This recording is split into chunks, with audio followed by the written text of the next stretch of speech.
Hey everyone, welcome to yet another episode of Punch Card Investing. This one all about our good friend Cerritage Growth Properties, a favorite in our little value investing corner of YouTube, with a number of our Punch Card members invested in it for quite some time now. But they've had some recent news that we're going to dive into and see if maybe the thesis has changed at all and kind of reevaluate things since there's been some pretty major news. Before we get into that, definitely be sure to smash that like button since that goes a long way towards helping the channel. And be sure to subscribe if you like this sort of content. If you want to learn more about value investing, the news around it, some of the fundamentals. We talk about all sorts of stuff here. If you got questions, always leave them in the chat. We'll do our best to get to them. And we also have our Discord as well, where you can propose topics in there. If there's something that's really on your mind and you want to see us talk about it, we'll consider it over there. And that's always linked in the description if you want to join that. So like, subscribe, join the Discord, check out all the links in the description below. Shall we talk about our punch card portfolio real quick, just because we haven't in a few weeks? I'll throw that to you, Tom. Oh, geez, I haven't got it in front of me. I'm underprepared. Okay. Hang on. Well, I can pull it up. If you guys go check out our link in the description below for sharesite.com/punchcardinvesting, you can see our portfolio that we're running there. And ShareSite is this pretty handy tool for actually following your portfolio and creating hypothetical portfolios. And it's really good for tracking. And it also factors in currency valuations as well, which can be pretty complicated to do when you're dealing with international holdings. So it's a very nice platform. If you guys use our link in the description, you get what is it? What's the promotion? Isn't it 6 months free or on a 12-month subscription? 4 months free. 4 months free annual subscription. I've just shared it. The portfolio is looking pretty ugly at the moment. But, yeah, that's there right. It is. Oh my goodness. So we're currently down 12%. I'm really dragging the chain with my Alibaba pick. Down 12% versus the index up too. Turtle Beach had a pretty bad week too. Pretty much everything except it looks like KPG is still the only positive, but then those Australian dollars though. Yeah. So that ShareSite, if you guys are interested in that, check it out. And you could also open up a free account using our link as well. So go ahead and try that if you're interested. Anyways, shall we get into some SRG news? Let's do it. So, I mean, Tom, you recently just did a video on the whole debt restructuring, which I think is probably the most major news, given that debt is kind of the big overarching concern with Cerritage and their cash burn to pay this debt as they try to restructure their portfolio. So yeah, why don't you take us through the basics since you just did the deep dive on it, which was really great, and we can go from there.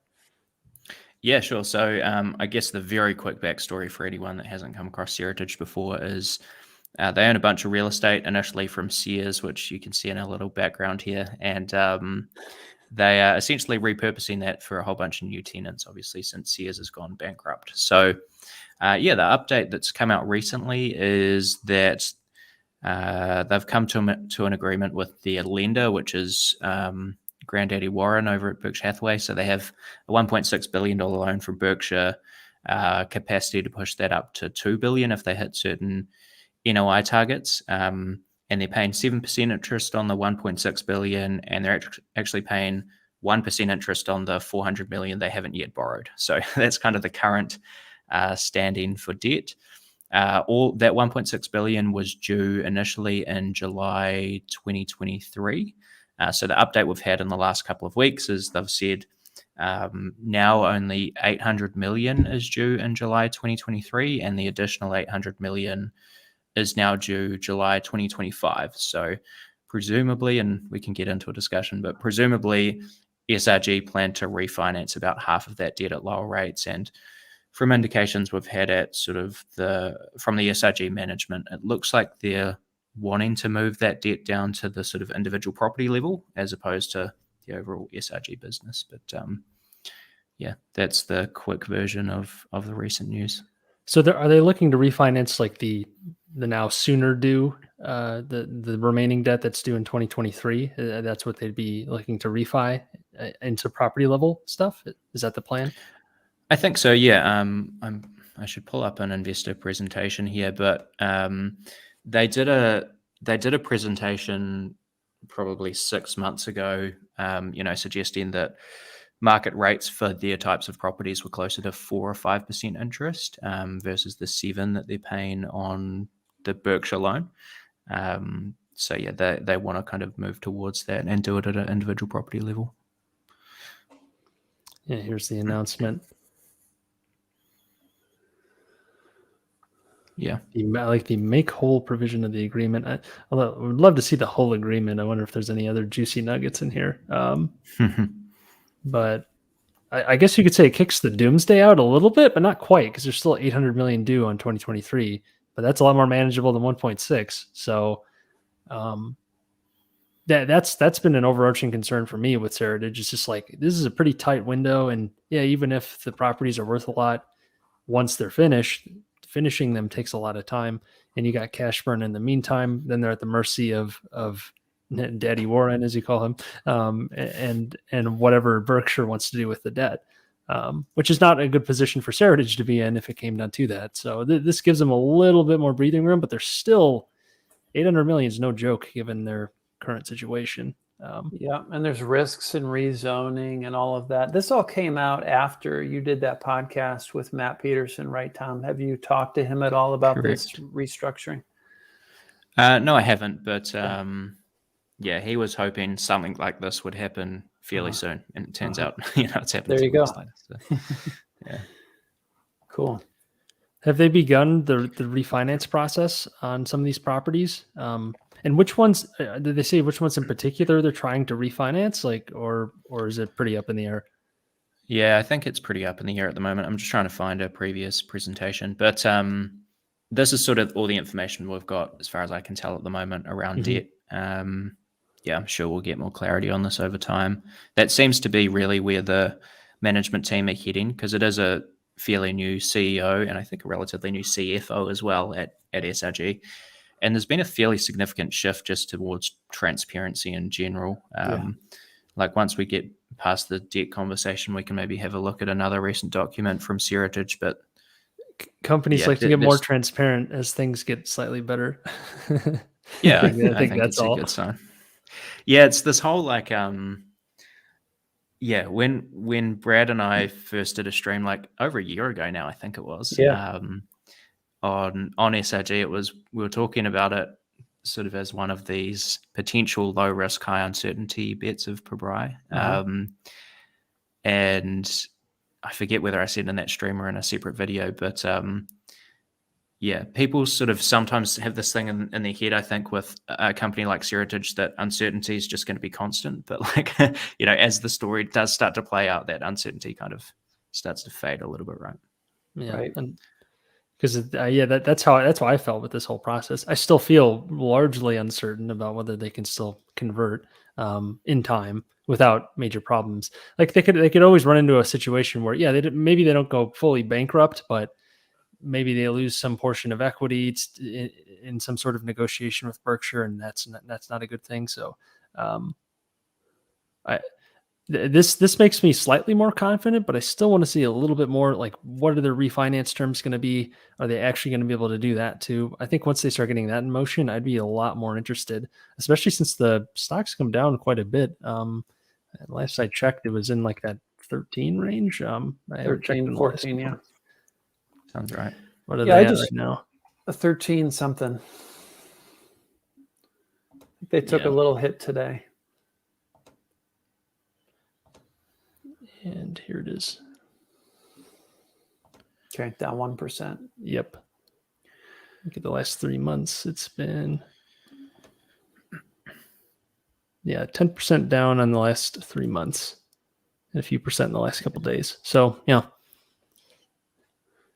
it's there's a lot of volatility in this one that goes along with the uncertainty.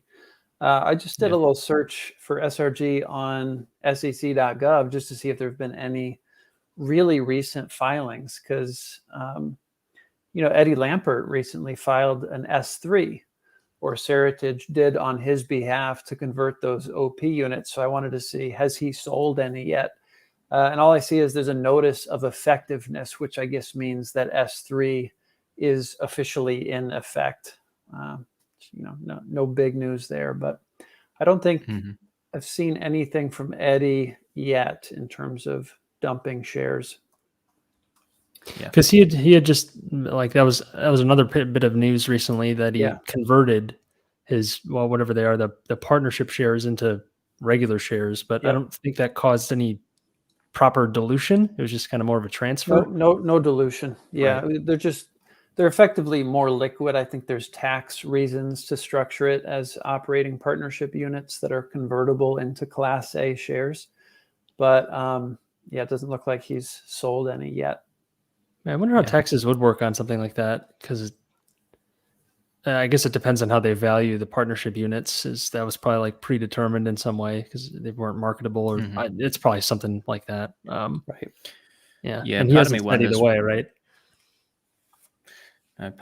Yeah, Eddie's there's not a lot of information that's easily available about No, what he Eddie likes to keep it Lambert's up close to. to his chest.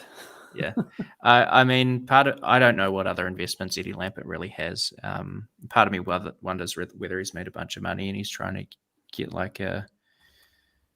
he's trying to realize a loss on these OP units or something, but we don't really know. Some sort of tax loss harvesting strategy with a partnership unit. Yeah, I wonder. That would be interesting. Seems Yeah, kind of they're a unlikely. taxable event. I mean, there's a guy called David Park on Twitter who shared a good PowerPoint that went through the basics of operating partnerships and real estate investment trusts, and he was sort of speculating a little bit on why Eddie Lampert might have done that conversion as well. And interestingly, When and did he get the partnership shares? from day one, it would have been like By 2015. 2015, yeah. 2015. Yeah, So, Hmm. yeah, I guess it would be a pretty fat loss, right? yeah, So Yeah. yeah, maybe you're right about that. That it is like a tax loss harvesting sort of move. If he's like yeah, realizing a loss on the partnership units, but I don't know how that would work if like I guess you're counting this as buying the Class A shares or like the normal shares now rather than like yeah. a swap. I'm not really sure how that would look on like a tax form, but yeah, Yeah, I like that thesis though, so I'll go with that. Yeah, Brad did a video on this, but there was an interesting Eddie Lampert comment in that S3 filing as well, which basically Mhm. said Eddie Lampert and all his 15 other trusts or whatever that were listed, believe the stock is heavily undervalued or something. And I don't know, like you said, Brad, in your video, whether that's just to try and reassure investors before he dumps the stock or whether Right. that's actually what he believes. I don't know. Yeah, who knows? Yeah. Be a pretty bold move to dump right now.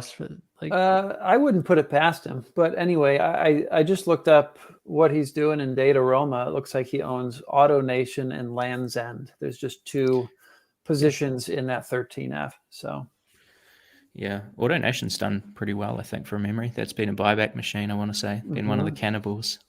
mhm. I've just shared another screen here, Jack. This is a part of a presentation that Andrea Olshan, the CEO at Cerritage, did at basically a REIT conference a few months ago, and this is what they had to say about the debt kind of at the time. So yeah, they'd made some amendments sort of through the pandemic around that loan, and that's the interest rate that they stated. Maybe the environment's changed a little bit in the last few months, but they've said, yeah, stabilized property portfolio, 50 to 60% LTV ranges, 4 to 5%. that sounds about right for a Mm. Class A, Class B sort of property. Probably on a 5-year term or something like that.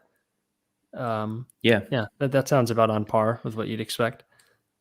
yeah, and I mean, if they can refinance, I'm just doing the maths here. If they can refinance 800 million of that loan, that's like I think I did that right, about a $25 million a year What? saving in Well, interest. that's just what is the Berkshire loan amortized at? Is it like what's the term on it? It's at 7% interest. Is that what No, you no, mean? but like for how many years? It's due 2023. I don't know exactly when the loan was initiated, Oh, well, actually. what I'm Probably. saying is like I doubt it's like a monthly payment. The monthly payments might be stretched over 30 years, but there's like a balloon payment at the end of year 3 or whatever 2023 would be. Gotcha. Um, Whereas with like a real estate loan, that would also kick out your schedule in a big way. It'd be like probably a 25 or 30-year amortization. like a 5-year variable rate term or something like that, which would make the payments much smaller, not just on an interest basis, but also just in general, because it's such a longer time frame, which would also be a nice tailwind, assuming that's not how the Berkshire debt is structured, which I kind of doubt Warren would be willing to do something like that for that long of a time horizon on the debt. But I don't know. Yeah, I don't think Berkshire's I don't think they're gonna lend money at 4 or 5% either. No, definitely not. I just don't know I just don't know how big of a difference this will make on the cash flow for SRG. It could be huge if we're talking about maybe the Berkshire debt is being paid as though it's on a 10-year schedule, but now it'd be kicked out to 30 years or something like that. If I hope I'm making sense, but just like the monthly payment would be drastically lower because there's just so many years that are factored into the amortization schedule, which would be really good. Yeah, I have to check for some of the details here, but I have a feeling this is going to be very significant for Cerritage's cash flow. And even if they are the same like term of years, that the interest savings are significant just in that way, like you already said. So it's definitely a positive. I think it might actually be a huge positive depending on how the Berkshire debt payments are done. Like maybe the Berkshire payments are interest only for however many years. Maybe they're actually paying down principal. I don't know how that's exactly structured. Yeah, the Berkshire loan is just interest only. Okay, so it's interest only. So yeah, I think that might be where you lost me there for a second. Gotcha. I got you. Yeah. So that actually mean the payments would probably be higher, even though the interest rate's lower, but you're actually getting principal pay down at the same time. So, yeah, depends how they structure it, I guess. Yeah. Someone mentioned Cerritage has a 20% short interest. I sent you a link, Jack, in the private chat to a website that I think Karan directed me to. It's called highshortinterest.com. The top Google result when you look up it's kind of interesting. I thought it was to poke GameStop.com. Well, that's what spurred it. GameStop isn't even on here anymore, but it's kind of interesting to poke around and see what people are shorting in kind of concentrated quantities. But Cerritage isn't on this list. It might just be on the next one because it ends at 20.2%. But MicroStrategy, yeah, made the list. Serious shorts of Bitcoin. Beyond Meat. Ooh, I'd be nervous to short that one. That's it could have some legs, but Nikola. I don't know where it's priced now. Nikola's stock remains in motion. That's a solid short right there. Stock I like that is in motion. I don't short, just for the record, everyone, but stock being pushed down a hill and rolled down via gravity. Yeah. It's a great story, though. I don't think it's in their marketing materials, but it was fantastic when they were going after people for like using the footage to like expose them, and they're like, "You can't use this." Fantastic. Right. Wow. Straight fraud. Yeah. Now people are in trouble. Anyways, there's one other update which I think is pretty significant, which is probably worth covering as well. So I'm not sure if you've got that other Q3 financial supplement document there, Jack. Yeah. What did you want to see? Q3 financial supplement document. If you share that and scroll towards the bottom, it's got a list of all of their properties. So yeah, I guess one of the tougher things to figure out with Cerritage previously is that they've got this portfolio of properties. We know they intend to redevelop some of them. They intend to sell others, which they don't think are as attractive for redevelopment. And that's kind of the general plan, but we didn't have a lot of the details. Like we didn't know which specific properties were going to be retail or multifamily or going to be sold or whatever. And this has come out recently and it literally lays it all out, which is quite a change when you're trying to analyze SRG. So yeah, this is nice. If you're going out, so if you're going out and getting comps, and trying to value some of these properties, or you're trying to understand the NOI that potentially these could throw off, it gives a lot more clarity around like how much cash could maybe come on the door from the properties they get rid of. It shows you right there, like these are the assets, not just like a number. Yeah. Yeah, Exactly. you can figure out which comparables to zoom in on. But my goodness, there's so many. Yeah, I Yes. feel for anyone who's trying to value all of these. Tom, There's one of them in the discussion right now. Um, Brad, you did Brad this already like did a it. year ago. Yeah, I'm redoing it as not right now, but this week I've been working through them. So I think by the time it gets converted to New Zealand dollars, I think it was like a $220 monthly subscription or something. I've signed up to the site called Crexy. I don't know if you know what that is, Jack. What's that? Crexy. I think it's Crexy. Oh, So you can throw in like addresses for each of Cerritage's properties, and it gives you a bunch of recent sales, and it tells you whether it's retail or just bare land or industrial, whatever. And I've been going through and getting comps for all the properties. So I think I've done like something like 107 of the 170 so far, and it's a grind. But I'll make a video on that at some point once I'm through it. Are you kind of casually discounting like cap rates when you're making these comparables, like maybe adding 1% or 2% just to be like extra conservative, or trying to make it like really close to market values right now? Yeah, it's interesting. I sort of thought, like, as I go through, you might know something about this, Jack, but I think commercial real estate prices are up maybe 10%, roughly 5 to 10% over the last year. Well, so pretty much all real estate is at least that. If you're just looking at the aggregate, it's all because of interest rates. But yeah. So I mean, I was sort of going through and thinking, oh, maybe if there's sales from like 2019 or something here, I might have to bump things up a little bit, or maybe I want to be more conservative if it's a recent sale and we expect cap rates, won't look as they do today. But I've kind of just depends on the submarket, because there's some hot markets that have been, they're super hot markets. So sure. Yeah. But I think it's probably safe if you're trying to get like a real accurate market value if they were to sell tomorrow. Yeah, it probably makes sense to do that with the 2019 sales. Probably. Yeah, and I've been like kind of staggered by how many recent comps there are for like almost every address. It's kind of crazy. Like there's 3 or 4 properties that are sold in the last month on the same street for a lot of them. Wow. So yeah, it's been kind of crazy. It's a buyer's market, huh? Yeah, there's been a few. Like I think they've got 3, maybe 4 Puerto Rico properties which can't get comps for, and there's things like that. But for the bulk of the portfolio, seem to be able to get pretty recent information. Where are the majority of them? If there's like kind of a critical mass anywhere, like a particular state? Yeah, I think there's a map on one of those PDFs you could share, possibly. That'd be nice. They're spread all over the place, to be honest, because I mean, these are old Sears stores that are kind of dotted throughout the country.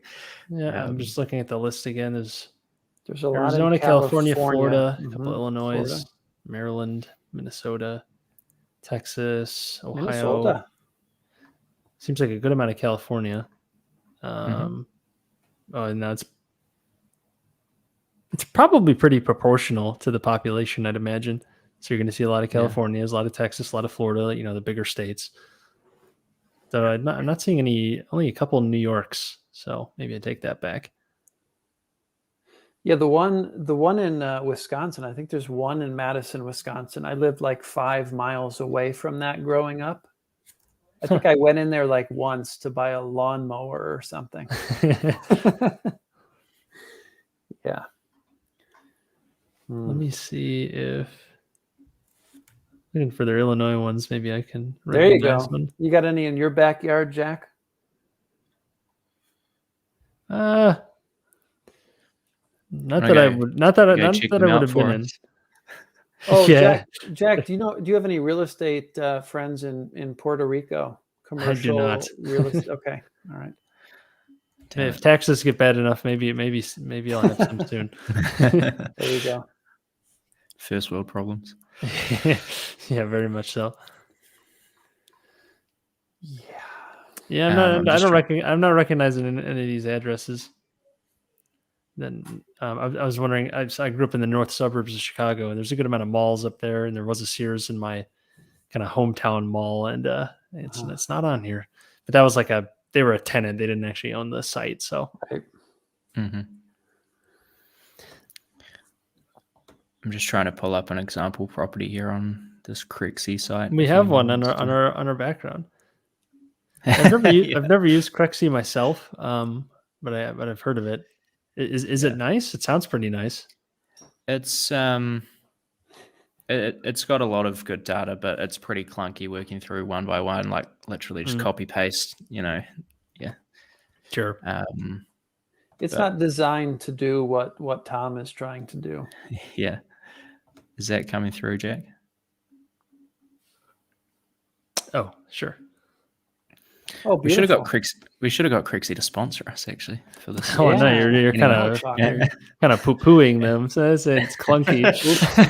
Yes, my bad. Sorry, Crixie. Yeah, so I've just put in an address. You can't see my other tab, but this is their. Is that all the comps? Holy smokes! Yeah, so this for the address that I've put in, and you can see on the map like all the comps it pulls up. I've kind of just been killing the map and seen more data on the individual properties if that loads. So yeah, these are all the recent sales. You can see the property type like industrial, land, retail, blah blah blah. You got prices. Most of them have square footage. These ones don't seem to, but acreage, price, date, whole bunch Seems of like info. a lot of those were land, I think, so they don't have square footage. Yeah. Yeah, I mean, this obviously isn't an exact science, particularly No. if they just had 3 properties or something, and we're trying to get a precise value on that. But over 170, like I think it's all going to kind of come out on the wash pretty well. Right. Yeah, because you got a nice sample there, and it's so many different states too. Like if you're really screwing up one area, it's not going to move the needle that much. Assuming you do like every single property like you are, which is pretty nuts in itself. Admirable due diligence. Do what you got to do. You're a good shareholder, Tom. Absolutely. So we have a question from our buddy After Dinner Investor. What's the current share outstanding count? What's your go-to source for that, Tom?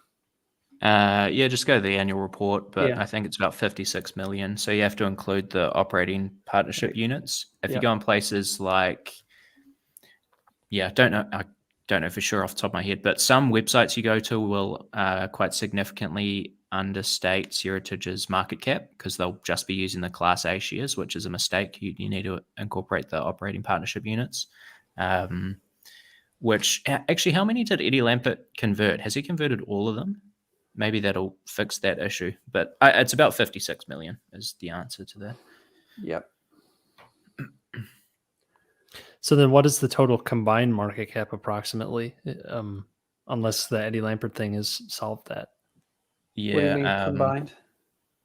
Well, when you combine I shouldn't say combine. What's the accurate market cap when you have both the operating maybe partnership somewhere in the $700 million range, I think. Whatever the share price times 56 million. 56 million times what? 1380 something is what we saw the stock price was. 800 million. Yep.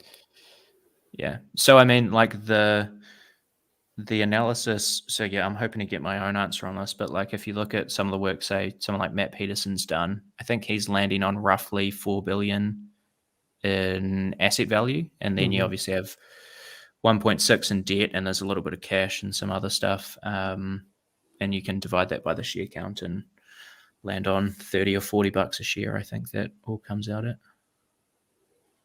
And then what was his target by 2025? I think was $35 a share. He had $35 a share by 2025. I think that's relatively conservative. Like he's using fairly high cap rates on a lot of those properties. So yeah, I think that's kind of conservative. He's actually done some work on the CapEx requirements to do these redevelopments, which I really haven't been able to get into. I don't know how I'd even start with that, to be honest. But he's got sort of that built into his work as well. Yeah, I don't know. It's very hard to estimate rehabs, especially when you don't know the exact plan. And then even if you did, like who are they using? Do they have preferential rates? Well, it sounds like shortages are going to be a problem. Chatted with the CFO. Maybe he got some of that that way. Yeah. Yeah. But it's all going to be just estimates, right? And either way, a year from now, things can be very different just True. with how supply is. And so Sure. I think that's where just using like, well, especially with this sort of exercise with like an asset value thing, where it's less so about projecting cash flow growth and more so about like projecting these kind of big capital projects. It's just making sure that you're not pricing for perfection. And you include some sort of margin of safety. You maybe use a higher cap rate, like you were saying. Maybe you assume the capital expenditures will be way higher, and that's probably how you build it in with this sort of approach. You do it in kind of how big the expenses are, and then how big the assets will be. You discount those as well. There's multiple ways you could do it, but you just want to be careful not to assume they're going to hit all the best cap rates. They're going to come in under budget. You don't want to assume all these super lofty things. Yeah, I mean, just to give you an example of how much work's left to do on some of these premier developments, I'm just going to show you their Dallas parking lots. I'm just going to show you their Dallas property, which is one of the ones Bryce talked about, and I should pull up a PDF of some of what they want it to look like eventually. Is this Google Street View or what is this, Tom? Yeah, we got the satellite view happening. Satellites can be pretty outdated for a while, so I will say. Well, I think this is there's they've actually got a website somewhere live streaming the site, and it's the same. But what's the address, Tom? We got you seeing that? This is our premier Dallas. Look at all that concrete, property, guys. An urban jungle. Yeah, concrete jungle where dreams are made of. This is 13131 Preston Road, Dallas. Okay. Can you go to Street View? Like drag the little guy. Yeah. Where do we want to drop him? Right. Down here. Drop him right in front. Oh, my mouse just freaked out. Oh no, we're at the interchange. I don't know where I've gone. Hang on. Welcome to America, Tom. Yeah, I'm lost. All right, should we drop him there somewhere? Yeah, and then right in front of the building. No, that's the wrong side. Other side. Turn around. Let's see what we got. We go. No way. No, I can't zoom in. It doesn't look so good. That is premier. Does it say when that was taken anywhere or no? Probably a year February old. 2021. Okay. Yeah, just about a year old. Yeah. So there you go. So work to do. They probably made decent progress, but you can see how large these projects are, and you got to be careful not to assume. Oh yeah, even when you're making these projections, like, okay, by 2025 the assets are going to be worth X. You got to also factor in by 2025 they will have outlaid a lot in capital expenditures, a lot in interest costs, a lot in all these different sort of carrying costs. So you got to discount that too. It's not as simple as just going from A to B and then they're done. There's some serious costs along the way that you got to factor in. Oh, super chat. We got some Malaysian money coming in. Yes, it's our second Malaysian donation. I don't know if Aaron, did you do that last time? We got a Malaysian donation, but thank you. His question: does rising inflation change your outlook on SRG? I would think it would benefit. Tom, we've had this question before. Have you had any more thoughts on this? Yeah. So go ahead, Tom. So there's a few things on inflation. So I guess the typical real estate thing is like they're kind of inflation proof, and you inflate away a lot of the debt, which is great. But all this construction, right? Yeah, that only really works if you've got all your capex out of the way. And Cerritage has, by the Matt Peterson estimates, about 800 million left to spend on capex, which is pretty significant, and that's Cerritage's market cap. So I don't know. I mean, it could certainly throw up some raw material costs, and Jack mentioned supply chain and stuff before. I guess that's insulated a little by the properties that Cerritage is selling off being, a little more highly valued than they maybe were 12 months ago, but I don't know if it fully offsets it. There's probably pros and cons to inflation for Cerritage, and I don't know which one is more significant. I think they're fully stabilized, kind of what you're getting at. Like all the properties were done, everything was rented, then it's probably great because it's just going to erode away the value of the debt, and the property values should more or less keep up with inflation, one would think, as long as interest rates don't get hiked up randomly, which let's just say the government's in a rough place if they're trying to hike interest rates up at this point. But either way, typically real estate historically follows inflation. So as long as everything is set, probably would be okay. But they are not set. They have a lot of work to do. So inflation would go to their cost of materials in a big way. So it's not like it's all a good thing. Right, sort of a race, right? Yeah, it is. Redevelop faster than inflation, if in fact inflation becomes an issue, right? There's a question there, but it'll be interesting to see it play out. Yeah, and and they seem to be selling properties a lot faster than the previous management, and they've said they, plan to. It's probably going to look like things are getting sold pretty quick. Market's picked up a bit quicker. 2020 was pretty brutal for sales. Yeah, I'm just gonna share another screen here. So this is the premier property that we all just admired. This is the actual plans that some of the developers have the renderings. Let me guess. I'm just gonna make a guess. There's gonna be lots of people. Is it like 3D renderings, like with like people and everything?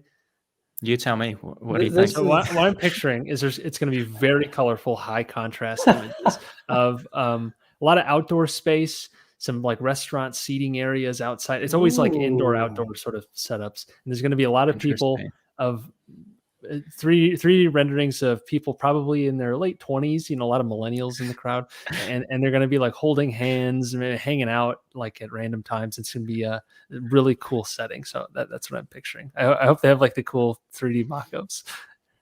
Am I about to be disappointed? What is this, like 2D? What is this? I've just gone straight to the numbers. Wow. Oh, come on. There's got to be something. There's got to be some fluff in here. I'm sure there is somewhere, but it's a brochure. One. Every brochure has a bunch of like, wow, here's what happens when, here's our space age property with everyone hanging out. Yeah. Well, they've got some cool green space in there, Jack. I mean, you can use your imagination on that, can't you? They're not ready yet. They're not ready. It's not, I guess maybe it's got to be a leasing brochure. This isn't a leasing one, is it? This is like, no, it's more of an investment one. Yes. Yeah. Absolutely. Fine. I'll give them a pass. But this just gives people a feel for like the scale of the development, with the office area, square feet, hotel rooms, residential units, and so on. This is one of the more significant ones for Cerritage. How many stories is this one slated to be? We got a ground level, second. Good question. I'm sure that detail's in here somewhere. I haven't looked at this for a few months, actually. It's getting a little more pitchy now. I'm seeing these images. It's getting a little more pitchy. I want to say there's see, that's more like it, but it'd be a 3D rendering, not a stock image. Right. Yeah, I might be in the wrong document here, but I want to say there's some timelines in one of these documents for Dallas, because they plan to kind of stagger the openings of the various stages of the development. Right. See, look at all this indoor-outdoor space, like I said. Oh, there you go. There you go, Jack. I wasn't that what you were looking for? Oh, yes, there we go. Look at the high contrast. Look indoor, at that. outdoor. Got any more below it? Surely there's more below it. Well, they need to use that rooftop for like tennis courts or something. Yeah, this is pretty underwhelming. Yeah, normally it's like a dog run or something. Everyone loves dog runs. How about that one? There we go. Now we're talking. Rooftop pool. This is like 101. Pool, right? Ooh. Real estate marketing 101. Yes. Yeah. Cool. Beautiful night sky. There it is. The young folks walking outside in the indoor-outdoor space. What a great place to live. Yeah. Everyone's young and bustling, yet they're all just walking around randomly. Absolutely. This is going to be an AMC cinema for the short AMC to the moon. Yeah. Now that it's been saved by all the apes. Absolutely. Yeah. Man, okay. I don't know where spend time here. Yeah, I don't know where these dates are. Here you go. Now you're starting to get some more details about square footage and so on. It's hard. So to this read. is one. Can you zoom in a bit, or is it? What are they saying? Like how much is? Okay, so retail, theater, no residential. Yeah, so this is It's something it's I like a wanted. pure like mall area. It's ground floor retail. Yeah. We got multifamily Oh down the no, bottom there's a some little multi, bit. so it is mixed use and some office. Yeah, It's pure real mixed use. Got everything going on. It's yeah. like a city. So yeah, so I mean, for a lot of the properties, like I'm working through comps obviously at the moment, but for the premier developments, I want to spend a little more time trying to dig out these sorts of documents where I can and see what I can come up with. Aaron, I'm gonna put your comment down, but thank you for the super chat. Thank We you, Aaron. appreciate it. Appreciate it. And Aaron says it was him last time with the Malaysian. Okay. Is it There we go. is it Nice. Ring It? I think it's Ring It, right? Ring it. It's Yeah. ring it. Where's everyone watching from? Throw that in the chat. That's a great Are question. we got a global audience? What's going on here? And I want to throw out a question from After Dinner Investor. How compelling is this investment at this price? Tom, have you been adding recently at all, or where do you stand? Or is that too personal of a question? No, I've kind of added. I've been adding through the year, so I've bought it sort of every 3-4 months, maybe. Yeah, I don't want to have it some crazy high percentage of the portfolio, so I'll let it shrink just as I add cash to the portfolio in terms of the allocation, but I'm certainly not ruling out adding more. Jack, do you own SRG? I don't remember. No. No. However, I'm getting more interested as time goes on, What's a especially little now. concerning? Our real estate guy doesn't own it. No, the main reason I've said before is I already have enough indebted real estate in my portfolio, and I'm going to be adding more. So it's like, how much sector exposure do I want? Fair enough. And there's still plenty of risk here with this one. However, I do like that they're addressing that as time has gone on. The market hasn't destroyed them to this point, so they've taken advantage of that. They've sold more properties. They've kicked out their debt, half their debt, a few more years. So like it's all steps in the right direction that you like to see. So and the prices come down to 13.5. So if it gets closer to 10 again, it'd be pretty hard not to take a really close look. At least for me personally, it did. So yeah, I'm more interested than I was a year ago for sure. Okay. That sounds like almost an exact quote from Frank, who isn't here today, but I was talking to him just before this. He's getting interested. I think that debt move is very big. That's 2 extra years. That's a lot given this. It was a pretty tight timetable, so you're like doubling your time you had for half the debt. They still have a lot to worry about. They're not like out of the woods, but that helps a lot. It reduces quite a bit of uncertainty. Yep. Mm-hmm. So one more from Jason, and then we're going to cut him off. What will be the NOI when they've finished upgrading and leasing their portfolio? Tom, I think you've done some estimations on this, haven't you? I don't know if you have that handy, but $156 million. There it is. Does that answer the question? Yes. No, that's stolen from our friend Matt Peterson again. So he has got current NOIs 91 million, projected underway. So this is their signed but not open leases that you'll see in their reports. He's got it 65 million, and then he's got future leases estimated at 50 million. So if I've added those up correctly. What's the average cap rate he's using for that? Sorry, that actually gets a little over 200 million if you add those up. He's used a 7% cap rate across everything. 7. Oh wow. Yeah, I guess if it's Class A retail, like most of it, or whatever most of that value would be, that seems pretty appropriate.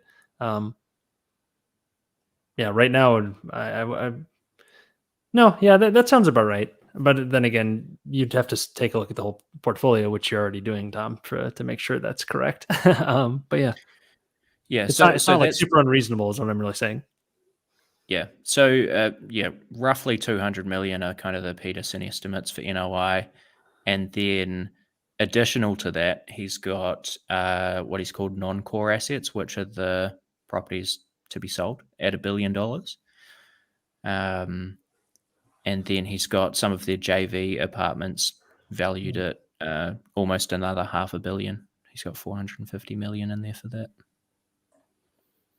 Plus, he just valued a bunch of sort of extra land on top of the rental area at 0. And if people want to take a look at those numbers, are those in the podcast you did, Tom, or where can people find them? No, so the video is called Peterson Capital Management Annual Meeting 2021. So it's on Matt Peterson's YouTube channel. Just skip to like 20 minutes and you'll find it. And then in the Q&A, he also talks a little bit about Cerritage as well. Yeah. Matt Hansen, where can I get Tom's shirt? From Brad. Why don't you tell us, Brad? Brad sent this to me. That's Brad's brand. Plug away, Brad. Yeah, you can find that on my website, Stock Compounder, the YouTube channel. Brad, what does that shirt mean?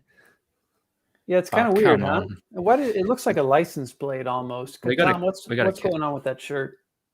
If Jack, I think that was a joke, Jack. But if you can't answer that question, you're no longer hosting this show. I'm so new to this. What does it mean? I don't have one of these shirts, even though I do. What does it mean? Yeah, Jack, go get your shirt and come back. Oh, it's in the laundry. I wore it this morning. It's compound 26, guys. We're compounding 26% a year. What you do is you go out, you go to the stock market, you find $1 trading at 50 cents. You buy that dollar. Ooh. You wait 3 years for it to go back to $1, sell it, and you've compounded at 26% a year. Just rinse and repeat. And it sounds so easy. It sounds it's a so beautiful easy, situation. Yeah. So obtainable as well. Yeah, rinse and repeat. And I think if you do that long enough, I don't want to get the maths wrong here, but I think if you repeat that process for 30 years, you'll turn $1 million into $1 billion. Is that right, Brad? 30 years. Right? Yes, 1,000 times over 30 years. So easy as that, guys. There you go. Good. Dimitri, do you guys agree or disagree with this statement? Dimitri, value investing is an art, not a science. Yeah, I used to agree with this more. But really, I mean, yes, there's always an art element to this, but I look at it much more as math. It's probabilities. And yes, what probability you assign is the subjective part. But trying to make it like as formulaic as possible without going too extreme, of course, because like as soon as you involve like future expectations, that's going to throw math off for sure. But if you do everything on pure kind of feeling, it's hard. It's really hard to get started that way. And it's really hard not to burn yourself as well. So you kind of have to be rooted in something. And I think probabilities, discounted cash flow type models, that sort of stuff is probably a good way to ground it. That's how I view it.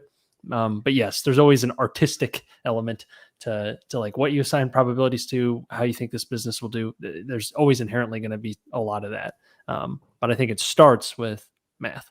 So would you say you're like 60% math, 40% feel? Yeah. I mean, there's always going to be feel because like, even in the math, there's like sometimes arbitrarily assigned like growth rate, discount rate. Hopefully not arbitrary, but you never really know what's going to happen. Jack, who would you say is your favorite mathematician?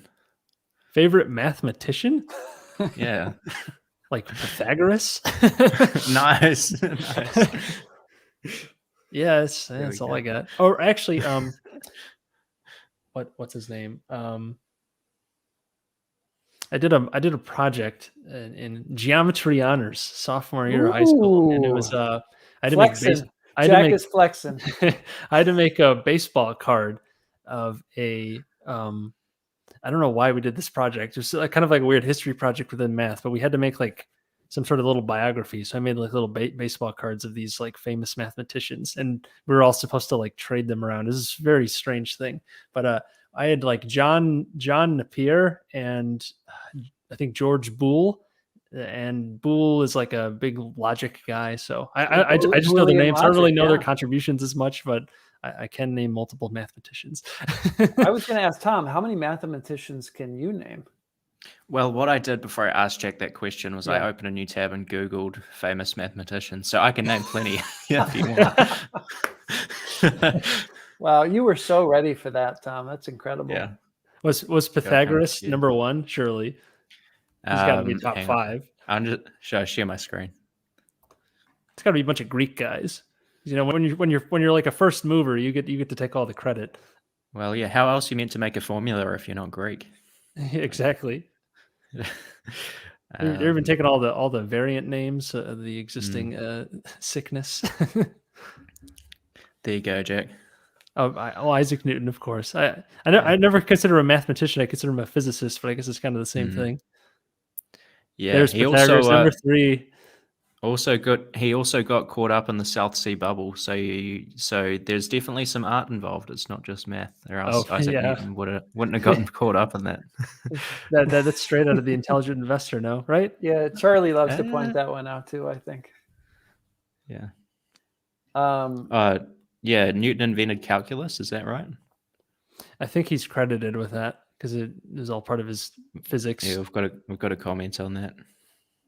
I think he's credited with it, but it's all contributing on each other. All right, we're going deep down a rabbit hole here. What's that Peter Lynch quote about how good you need to be at maths for investing? It's like if you can multiply 10 by 10 and get roughly 100, then you're good enough at maths for investing. It was I would say so. Yeah. I didn't mean to suggest that it's like requires difficult math, but some sort of math, some sort of way to weigh the probabilities, and then you can like have some sort of basis to go off of, rather than just like randomly picking numbers out of the air and going from there. Like I think the stock is going to go to $100 per share, but you have like no rationale as to how that could even happen. Right. If you can explain it, like, okay, if this happens, then the art comes in. You could say, yes, that's reasonable because it's possible that they can grow at 10% per year. Whereas if you're like weren't paying attention to that, you might mistakenly be believing that the company's going to grow at 1,000% per year for 10 years, which is like, okay, is that really going to happen? So that's how I look at it. But we won't name names. No, we won't. And then assigning 100 PE and then changing your price target every single week, that sort of thing. Yeah. We've got some commenters that are very knowledgeable about famous mathematicians. Is that right? Especially Ty Lopez. See a famous mathematician. My man Christian. For those of you who don't know, Christian is my editor, so thanks for stopping by. Oh, cool. Christian's a cool guy. Nice. Good stuff. So I want to throw this one out there from After Dinner Investor. He's pointing out year-to-date returns for these, giant companies: Google, Apple, Microsoft, Costco, Facebook. They're all north of 20% year-to-date. Same with Berkshire. SRG is negative 2%. What are we doing? So what did you guys respond to that? Learning. Nothing. You don't learn from your winners, right, Jack? Yeah. What's Leonardo DiCaprio as the Wolf of Wall Street? Judge me by my losers because I have so few, like that sort of thing. Yeah, it's like that. But this goes back to math, though. Math, when you're doing math, math plays out more over the long term. Doesn't, like, in the short term, everything's so emotional that, like, who knows what's going to happen. Back to Wolf of Wall Street, you don't know if a stock's going to go up, down, sideways, or in circles, as Matthew McConaughey would say. Another great mathematician. We're deteriorating quickly. Yeah. So like, who knows what's going to happen? Like, when you're talking about a year, months, we're looking at 1 year. It's very hard to make a reliable sort of prediction as to where the price is going to go in a year, because so many things can affect it in the short term. Even if the business is actually plugging along, doing exactly what you thought it was going to do, the stock price might be completely decoupled from that for quite some time.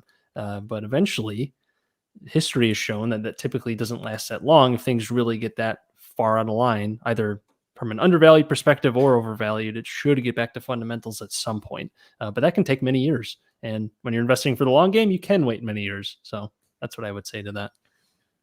Yeah, I'm talking to an investor this week called Jeremy Deal, and he has this concept of the pain index, and he basically has like a list of stocks that have performed exceptionally well. Like I think he had Nike, and I'm blanking on the rest, but he compared those to the S&P over like 20 years, and it's like crushed it.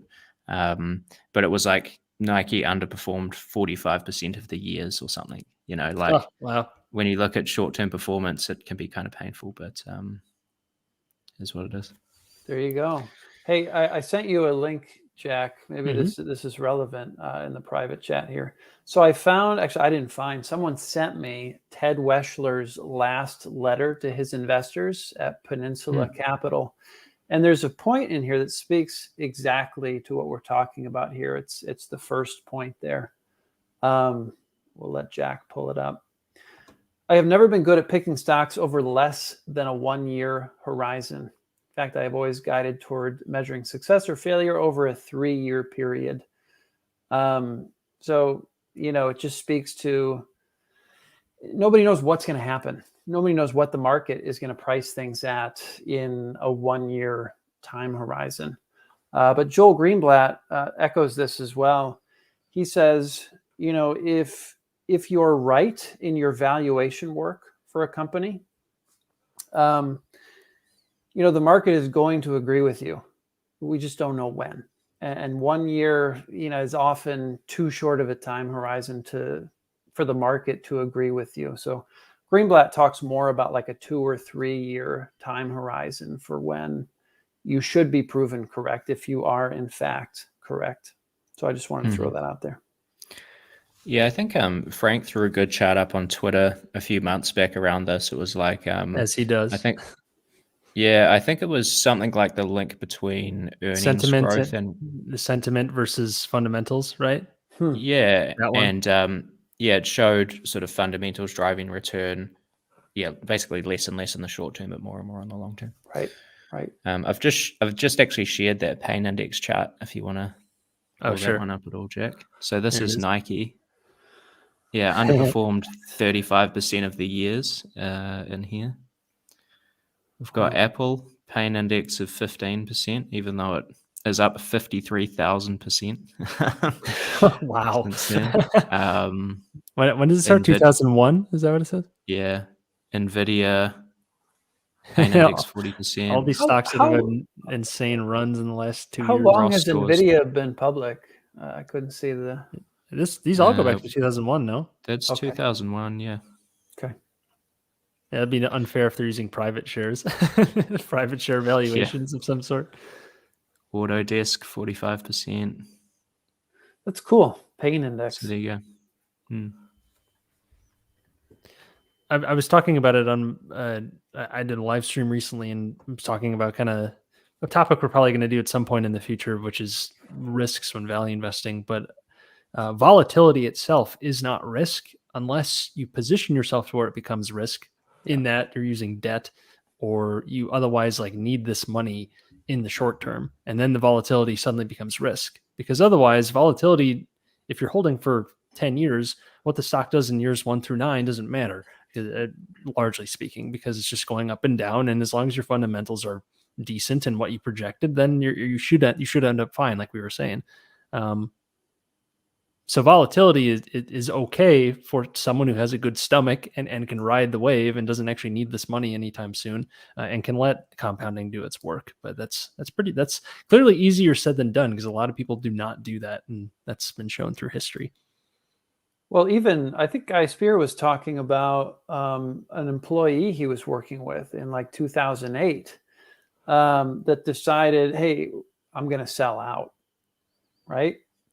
So it's, you don't know how you're going to respond when a crisis happens in the stock market until it actually happens. It's very easy to talk about how you think you're going to respond, or, obviously rationally, this is how I'm going to respond. It's a good start. It's a very good start, but the way we're wired, it's pretty hard to fight some of those things. So I just want to point that out.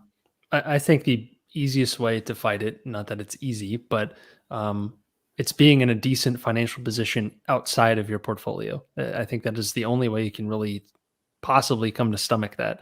You don't have like ludicrous amounts of debt. You have an emergency fund to where you don't need your investments. You don't need to look at them every day, even if you want to. You don't actually, when you remove necessity out of it, that makes a big difference. And also, in having conviction on what you think something is worth. That's the other side to it. Yeah. Yep. Yeah. 100%. We've got a few questions coming through on Opfy. Any of you guys familiar with Opfy? No. What? Give me the overview, Tom. Are you? Yeah, I was hoping you guys knew that. I think it's basically like a lender to people with bad credit. I know it's in the sort of Kyle Seminara complex. I think if you guys are familiar with Kyle and Green First Forest Products and Mike Mitchell and that world. Bill Brewster did a podcast episode, I think, with the CEO of Opfy, but I don't know a lot of the details outside of that. If anyone wants to drop a comment with some more details, feel free. Yeah, I haven't looked at Opfy. Okay. Operates a financial technology platform that allows banks to offer lending products. So yeah, that is so far outside my circle of competence. I just have no interest in that. They don't provide credit. Then they provide like tech for it. Like they provide like a platform. I thought they provided credit, but could be wrong. Okay, so they're really like a bank. No, it says technology platform though. That's where I'm confused.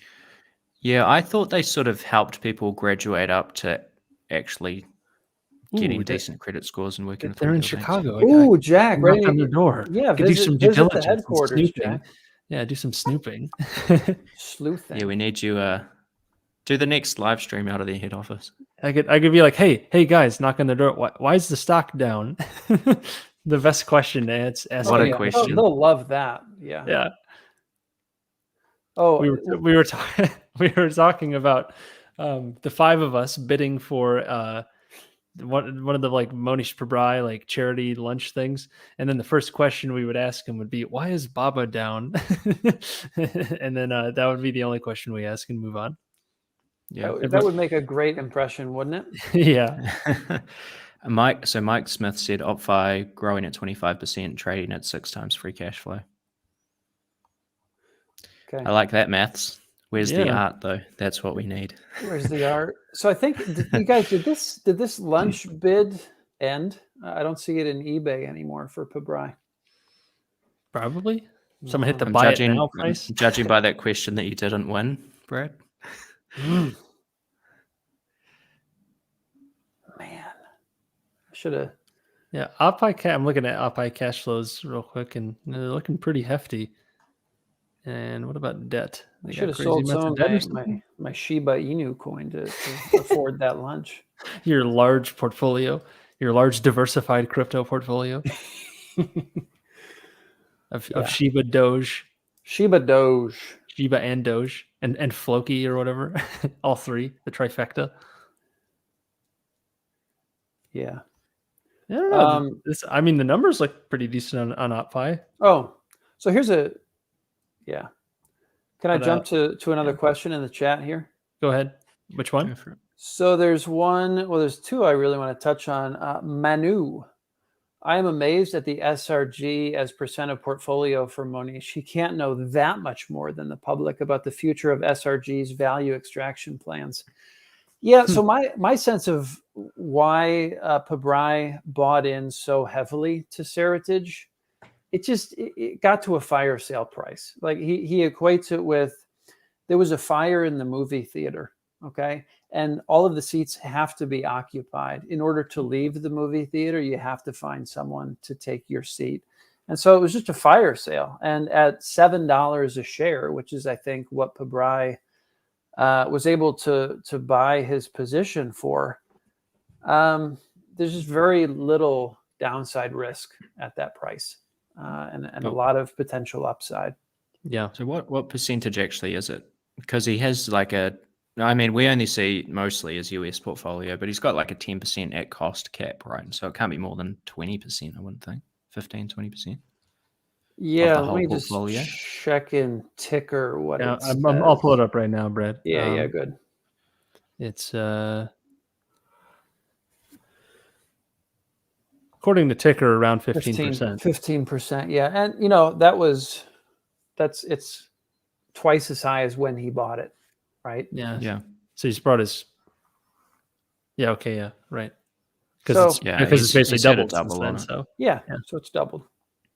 So it wasn't, it was about a full position, but it wasn't that he knew exactly what Cerritage was going to be worth in 5 or 10 years. He saw very low downside.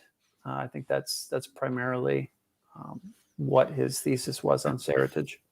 Yeah, and it might have even just been on that screen, Jack, but I think Monish owns like 8% of the company or something, right? So presumably he's got contact with This management is and so on. about But 11%. Well, I don't know if that I factors think, in. That doesn't I factor think in the that's one of these partnership. OP unit things. Yeah. Mhm. But I mean, yeah, if you own 10% of a company, like, Yeah. you're probably able to talk to management. Well, But but again, whether that's right. useful or not, I don't know. Yeah, he does say in the US, at least with his US holdings, he doesn't like to talk to management just because of all of the other biases that can creep in from doing that, because they're incredible salespeople and whatnot. So who knows how much he's exercising that. Well, yeah, he's made a call at least. I've heard that from people familiar with the matter. That's what they say in newspapers, right? That is perfect, Tom. That is Yeah. perfect. There you I go. have And also, no idea who you're talking about there. and keep in mind, if he sells, that's triggering a pretty substantial taxable event because he's doubled. So, granted, he just sold off a bunch of stocks at a loss, and so I don't know if what I'm trying to say is that it's not as simple as okay, time to sell, because that's a pretty big taxable event for him right now. And the full thesis Yeah. still hasn't played out, so he might as well wait. Yeah, I mean, when he bought it, I mean, he was telling William Green he thinks he's going to make 10 times his money, right? So it hasn't done that yet. Is that what he said in Richer, Wiser, Happier? I was listening to, Hmm. actually, I don't know if that was on my one or someone else. William Green was saying that on a podcast somewhere Okay. about a conversation he had with Monish. Yeah. And then one more, I want to tackle this. Why do you think Monish moved to Texas? There's only one reason people move to Texas, isn't there? What's What's your rationale as a foreigner, Tom? Well, it's just tax, isn't it?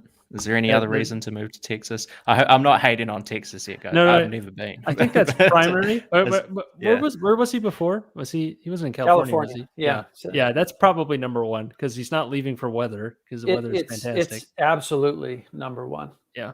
Well, so I think there's two reasons. One is taxes. The other is growth.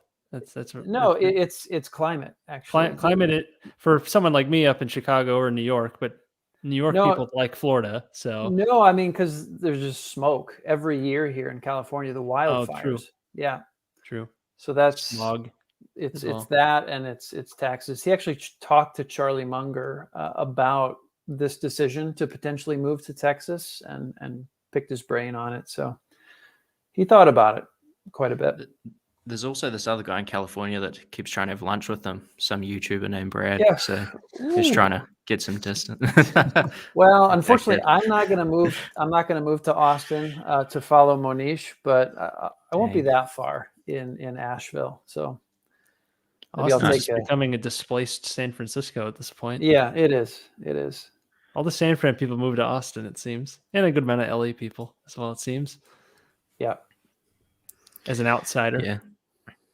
Yeah, John's got a comment that Monish can afford the taxes, but he can, but it hurts the compounding. Yes, it does. It's not it's not an issue of being able to afford, it's wanting to pay. Opportunity cost. Right. Yeah. Mm. I mean, he's got a foundation, right? And the less taxes he pays, potentially the more good he can do through his foundation. It's altruistic, of course. That's what it is. Yeah, that's a beneficial move for Indian students, I guess, for him to go to Texas. There you go. Yeah, let's get a few more questions. Yep. No, I'm not shorting SRG. I do not short. Jack's the full 20% short interest in SRG. Yeah, I put all the chips in. How do we squeeze him? How many people can we get together to squeeze him?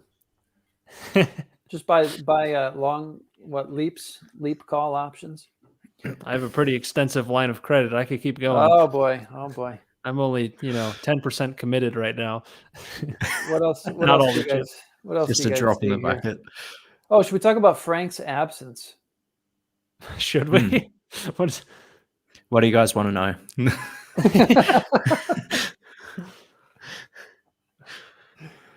He misbehaved in a recent episode. Yeah, he's in timeout.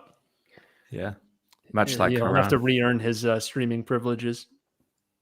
Yeah, there's a lot of beef going down behind the scenes. Yeah, Karan and I have settled, but now Frank's causing problems. So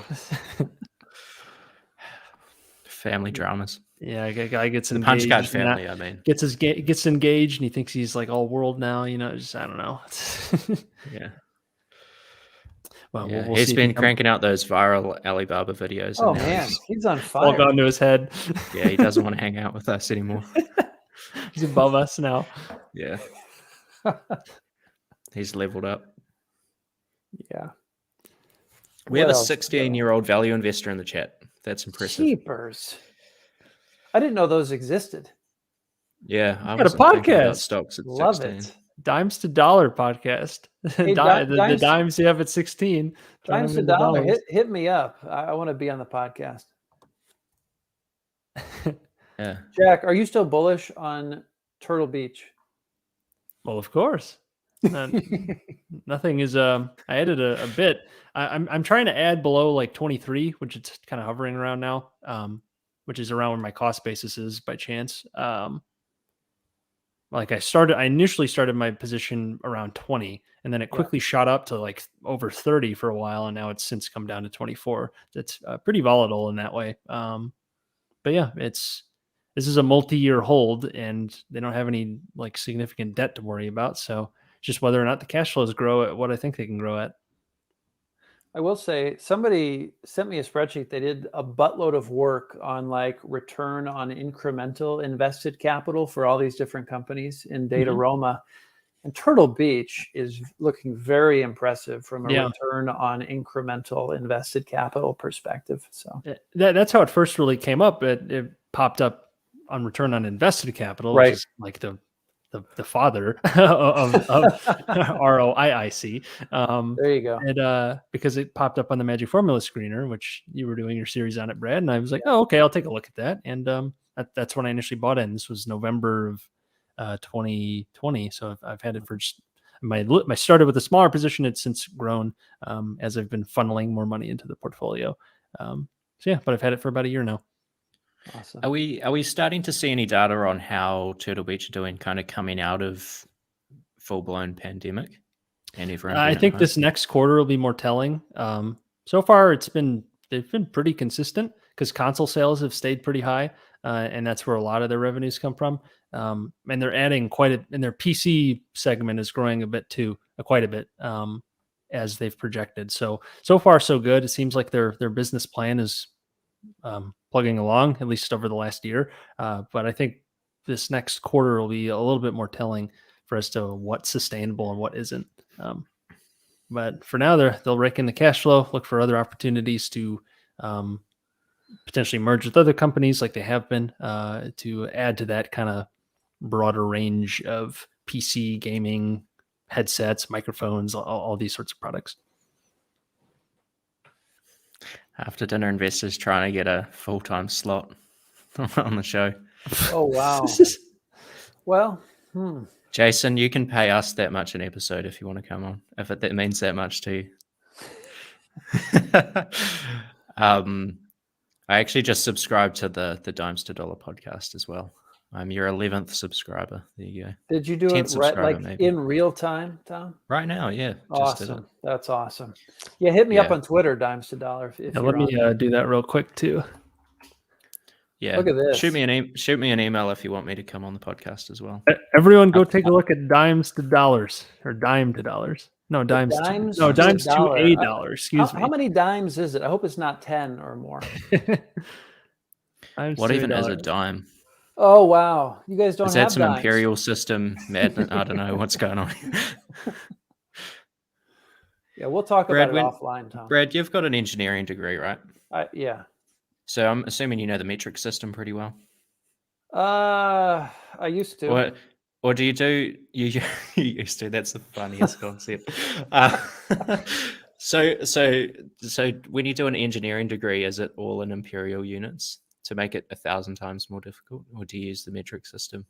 We use How's it even imperial work? units. Yeah.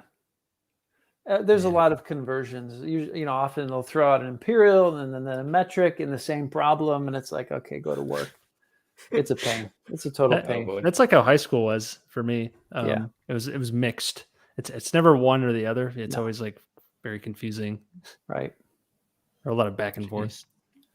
I feel like Americans catch a lot of flack for not knowing that much about worldwide geography, but I think it's just because you have to spend so much time at school getting your head around how basic maths works with the Yeah, that's imperial it. system. You don't have time for geography. That's it. That's it. Wow. Anyhow, Whew, okay. we got any other questions here? I think that's a wrap, guys. No, let's sorry. get a couple more questions. I We got a mean lot. no offense. I'm not. We do our we've spent a lot of time on geography in our post show chats. We have actually. Especially with with Australia being as large as it is, because it's shockingly large from like what I think a lot of people imagine, but it's actually a huge country. Australia? It's like the size of the US, right? Yeah, you wouldn't think it looking at a map because of where it is. Like, well, it's mostly uninhabitable. That's that the too. issue, right? Yeah, but still just by area. Anyways, I mean, yeah, I didn't mean to offend the Americans watching or discussing here. I No, mean, it's the true. New Zealanders are the butt of a lot of sheep-related jokes. If you got any of those up your sleeve that you want to throw at me, sheep jokes. Yeah, I think we had we've got far more sheep than humans, like by orders Per of capita. magnitude. So. Yeah. What does the U.S. have in cattle?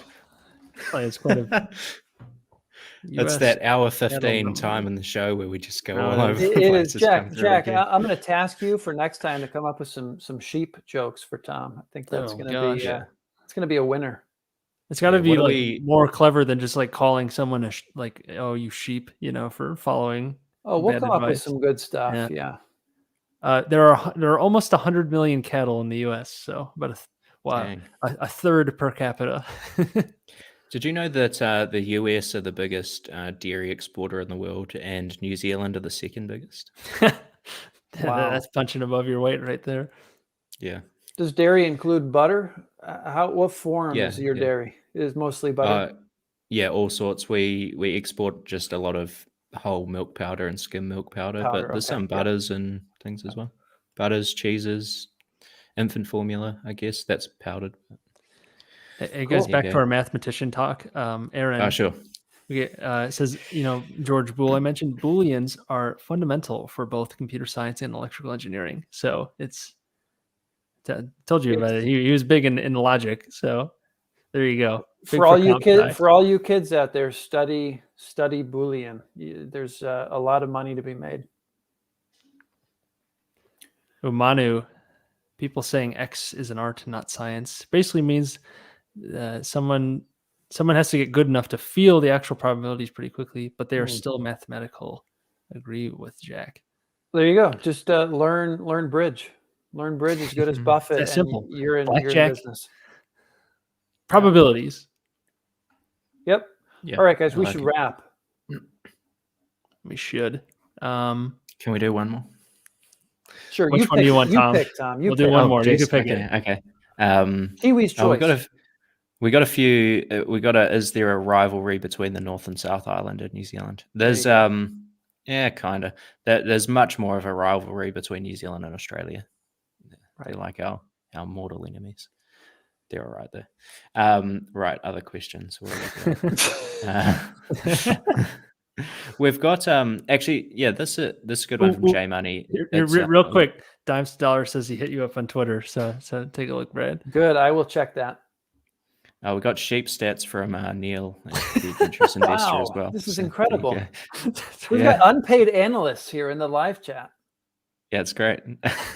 Okay, there is one. So it's from J Money around the difference between return on invested capital and return on incremental invested capital. That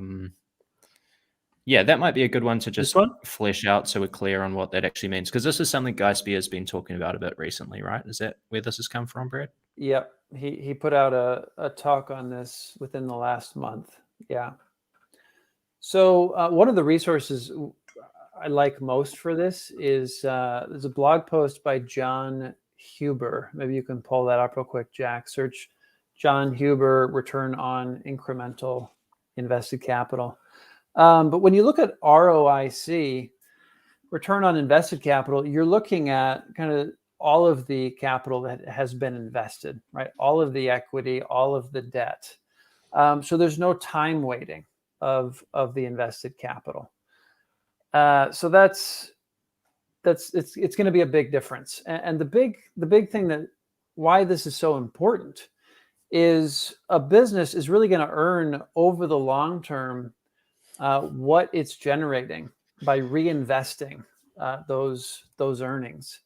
And the reinvested earnings can be invested at the ROIC, return on incremental invested capital. So that's the blog post that Jack pulled up, but well worthwhile kind of digging into that subject. And check out Guy Spears' talk as well. Because this really goes more to the compounding effect, right? Yes, that's exactly right. Yeah. Yep. Which is really what you're going for. So makes sense.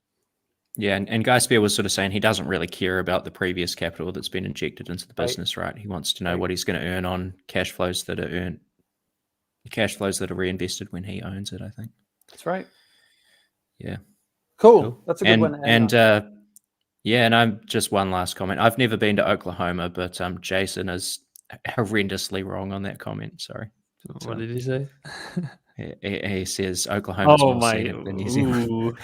I've never been to either, but just based on what my impressions are, I get a sense. So I have a challenge for Jason. Jason, if you're on Twitter, take a picture outside. You know, what does it look like outside your house, and just post that on Twitter. And maybe Tom can do that as well. We can have a little battle on Twitter about who's got the more scenic landscape. Yeah, that's. New Zealand has like literally everything. You have beaches, you have mountains, you have valleys, pastures. Got everything. Put your requests in the comments, and I'll just do a 30-minute lap and take them all. Awesome. Yeah, and that's sort of like saying Bitcoin Bro is a better investor than Warren Buffett. Like it's just this doesn't make any sense. With that, Jack will take us out. Well, yeah. I thought Bitcoin Bro was the better investor, but anyways, we could have him as a guest on here one week if you want. Yeah, have you seen him recently? No, he's gone off the radar. But it's surged pretty high since kind of the summer lows we had, so I think he'd be riding pretty high right now. Yeah, he was talking up some very large gains though, so I don't know. We might be a 10x away yet. What's his price target on what Bitcoin? Yeah. Well, Moon or Mars. Well, yeah, I did get a number out of him eventually. I think he was talking $1 million at the end of 2020. So he may have pushed that up recently, but move the price target for Bitcoin. Yeah. Fair. Yeah, probably 10x more. With that said, let us know in the comments if you want to see Bitcoin Bro, if he should make an appearance, because Tom might be able to facilitate that. I don't know. So anyways, yeah, we'll get both of us on. No worries. Yeah, I've never seen both of you in the same room, so that'd actually be cool to have you guys have a conversation. Happy to do it. Yeah, fantastic. Well, anyways, if you guys like this video, please like it, since that helps the channel out a lot and will help this to get out to more people interested in value investing. If you guys want to make sure you don't miss a future episode, we put out a new episode every week around this time. And if you can make it to the live stream, great. Otherwise, no problem if you can't watch it till afterwards. But it will always be around this time, at least for the foreseeable future. So subscribe, hit that bell notification so you don't miss any of our future updates. And check out the Discord in the description below. But till next time, everyone. Thanks, everyone.